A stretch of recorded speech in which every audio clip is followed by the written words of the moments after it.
Dr. Rania, we're going to ask you a few questions. You've only got a few seconds to answer them, so let's see how we go. First question, Bismillah ar-Rahman ar-Rahim. Your favorite qari of the Quran, your favorite reciter? My favorite qari of the Quran is actually Sheikh Muhammad Jibreel from Egypt. Okay, mashallah. You know, he came to Sydney and we prayed behind him once for Ramadan, and he read the whole of Surah Yusuf in 2 rak'ahs. And by the Wow, end of it, there was only one line behind him. We're oh not used no! to that stuff here. Allahu um, Akbar. what was the last book you read? Like, there's been so many. Are you serious? Hang on. It's called Contemplation, an Islamic Psycho-Spiritual Study by Malik Badri. Okay, mashallah. He's like the forefather of Islamic Of psychology. Islamic psychology. Exactly.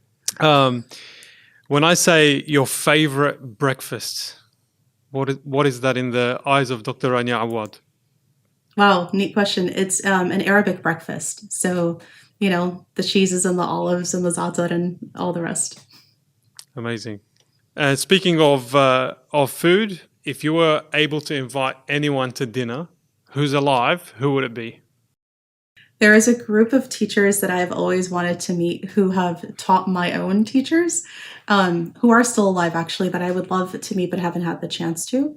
And they're all Syrian hafidhat of the Quran that have, and scholars of Islam that are now spread all throughout the world. So if I can gather them all up and have them in my living room, that would be so amazing.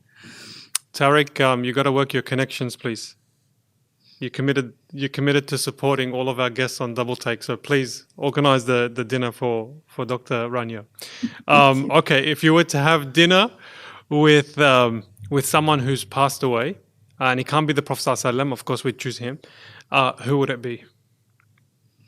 So actually, I think I would, if I could choose a group of people as well, I would choose the 10 qurra, basically the 10 the qurra of the different rawayat of Quran.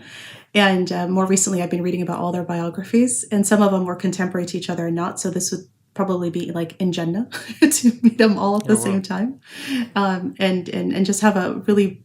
I would be an amazing conversation of, like, you know, the differences in their riwayat and what it is that you know, led to that. It would be so neat.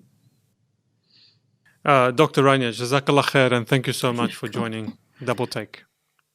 Barakallahu feekum.